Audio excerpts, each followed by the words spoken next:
Ultimamente, ligar o rádio ou ir a um show pode ser perigoso, porque o nível das letras das músicas de algumas bandas desabou a tal ponto que já ultrapassou a baixaria. Muitas músicas tratam a mulher de forma absolutamente degradante.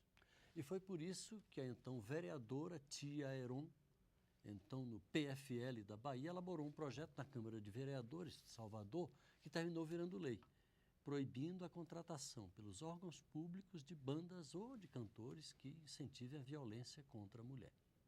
Ela quer estender essa medida para o âmbito federal. A deputada Tia Aeron, agora no PRB, cumpre o seu primeiro mandato na Câmara dos Deputados. Ela está aqui com a gente e participa desta edição do Palavra Aberta. Eu sou Paulo José Cunha e o nosso programa é uma produção conjunta da Rádio Câmara e da TV Câmara. Deputada, como é que foi o efeito dessa lei lá em Salvador? Que a senhora apresentou o projeto terminou virando lei, está em vigor. Como é que foi o efeito disso lá em Salvador? Paulo, primeiramente te cumprimentar todos os nossos telespectadores que acompanham a sua programação, que é de excelência. Eu já estava dizendo Obrigado. No off aí da minha admiração pela sua performance e trabalho. E quando você traz esse tema tão instigante, né? Porque música na Bahia é a nossa cultura, é o que mais nós sabemos fazer, cantar e dançar. Agora, quando a gente toca naquilo que a comunidade, que os soteropolitanos adoram e gostam, fazendo o recorte entre a violência simbólica que existe no teor do repertório dessas músicas, né, cantadas por essas bandas, e mais do que isso, né, você ter o poder público, enquanto Estado, enquanto Prefeitura, bancando essas bandas. Ora, o Estado precisa, nesse momento, se posicionar, e justamente aí foi que se deu o nó, porque nós conseguimos ir na cerne da questão. Porque o Estado que, ao mesmo tempo, estabelece um plano de políticas públicas para as mulheres, que está na outra ponta cuidando, não é, da questão da promoção da mulher, da valorização da dignidade humana dessa mulher. Aí chega o carnaval, ele volta e faz o inverso, isso se torna um paradoxo. E para convencer os nossos... De certa forma, ele está financiando, por vias transversas, a baixaria. Exatamente. Então, ele não sabe o que quer. Então, você chega e diz, Estado, Prefeitura, você precisa se situar. Afinal de contas, nós, enquanto mulheres, maioria dessa população, eu quero saber qual é a sua posição. É promoção ou degradação dessa mulher? Foi exatamente a proposta que traz o projeto anti-baixaria. E aí, quando nós colocamos a discussão, teve uma repercussão a nível nacional, não é? A deputada Luísa Maia, que começou a nível de Estado, justamente em função da demanda ser maior, apesar do carnaval ser gerido pela Prefeitura, né, no caso a Prefeitura de Salvador e demais municípios, nós temos no Estado 417 municípios, foi taxada de louca. Eu recebi cartas de ameaça. Né? E nós percebemos a dificuldade que foi para convencer desde os homens, eu já não trato nem mais a questão do Estado, tá? Eu já trato a questão mesmo da população e da sociedade como um todo, porque você está tirando o senso comum. E senso comum é algo que manipula, senso comum é algo que aliena. Então você ir para o enfrentamento da alienação foi o que fez o projeto do anti-baixaria. E como é que foi a reação da própria população? A senhora recebeu apoio também? Naturalmente deve ter tido aí... No primeiro momento, contra. Muita gente que é contra e tal, está querendo censurar, etc. Exatamente. Etc. E aí, do outro lado também, deve ter tido, a senhora terminou tendo apoio, né? Nós fizemos, no primeiro momento, por etapa, né? Nós começamos a fazer audiências públicas para debater e fomos mostrando, de fato, o que acontecia quando essas músicas eram cantadas no show. Havia, na verdade, uma incitação, né? Promoção da disposição, do ânimo das pessoas e dos homens, principalmente, quando olhava para essa mulher e que cantava, porque quando você canta é uma coisa, quando você lê a música, você diz, ops, que é isso que eu estou dizendo? Pois é, por falar em leitura, eu queria ler um trechinho só de uma letra Que bom. que a produção levantou para mim. Eu pedi para o Fábio puxar uma letra só para a gente dar para o telespectador ter uma ideia do nível.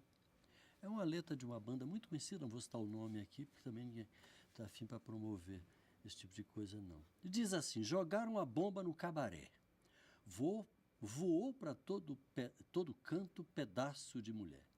Foi tanto caco de reticências, também não vou dizer o nome, voando para todo lado, dava para apanhar de pá, de enxada e de colher. Isso é só um trecho. A letra continua. Esse tipo de música, naturalmente, ninguém defende censura. Quem quiser faz o que quer. Agora, sim. o Estado patrocinar é que é complicado. É né? cruel. É cruel porque há, na verdade, Paulo, e a população sabe disso, um índice alarmante desse fenômeno chamado violência doméstica familiar e intrafamiliar. Músicas do tipo Um Tapinha Não Dói. Exatamente. Isso é uma promoção da violência doméstica.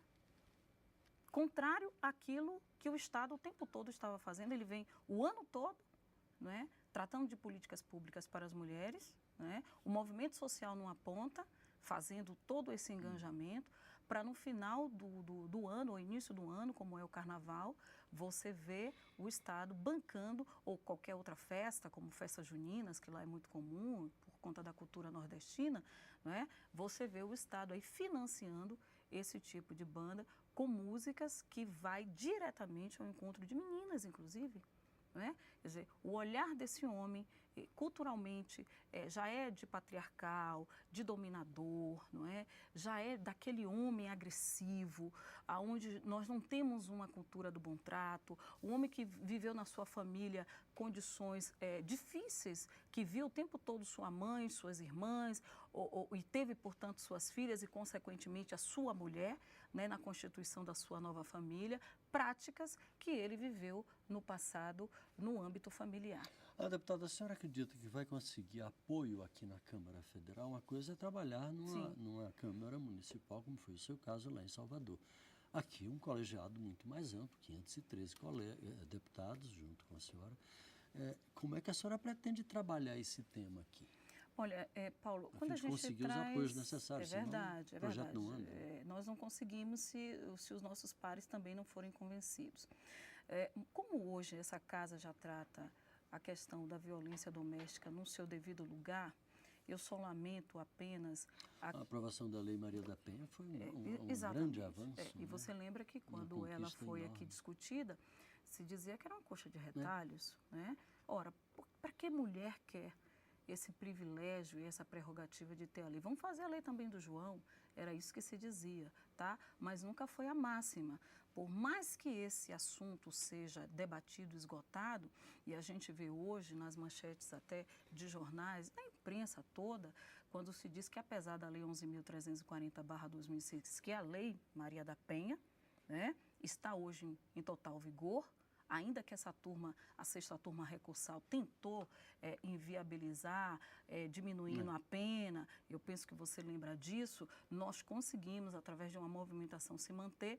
Eles ainda dizem que, apesar da lei, as mulheres continuam sendo mortas. Né? Aí é uma outra questão que a gente pode estar tratando oportunamente. Todos os anos a gente vê os níveis de violência, apesar da Lei Maria da Penha, e esses níveis ainda são alarmantes. São duas questões aí que a gente precisa destacar. Primeiro é aquilo que nós combatemos muito, que é o rompimento do silêncio, da vergonha, tá? Porque a violência ela não respeita status social, econômico.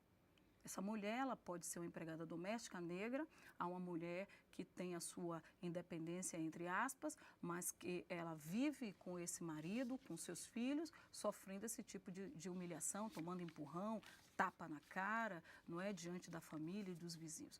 Isso é comum na nossa sociedade, ponto. Tá? Essa mulher chega hoje e denuncia, você tem dados. Você tem dados para poder estabelecer a política pública. Por outro lado, o que a gente precisa entender é que quando esses índices hoje em evidência, que a gente chama que ele está aumentando, que houve um acréscimo, na realidade, a gente precisa fazer uma comparação dentro dos aparelhos que têm a competência para tratar desse fenômeno, como eu costumo chamar, justamente porque ele ele perpassa por todas as camadas sociais, de etnias, enfim, e até religiosas. A violência doméstica já conseguiu, veja a proporção desse fenômeno, ele já conseguiu invadir um segmento como é o segmento religioso, cheio de princípios, enfim. É um outro estudo também interessante para trazer aqui esse destaque. Mas essas mulheres hoje, Paulo, elas têm uma esperança em cima da lei. Apesar do Brasil ser extremamente regulador, né, você vê que essas mulheres hoje denunciam em número maior. A questão é esses aparelhos terem a devida eficiência, esses agentes que estão lá para recepcionar essa mulher vítima de violência possa ter a sensibilidade, a percepção, a capacidade para tornar essa lei eficaz. Deputada Tia Heron, do PRB da Bahia. Só uma curiosidade, por que o Tia Heron? Esse nome eu trago em função do trabalho que eu faço com crianças até hoje, dentro da sala de aula, minha formação em Direito e Administração. E os meninos chamam toda professora de tia, né? Adoro. E quando você me chama de tia, então, meu coração se derrete. Deputada Tia Heron, muito obrigado pela sua participação. Seja bem-vinda à Câmara dos Deputados, à TV Câmara, à Rádio Câmara. E a você de casa, muito obrigado pela audiência. Um abraço e até a próxima.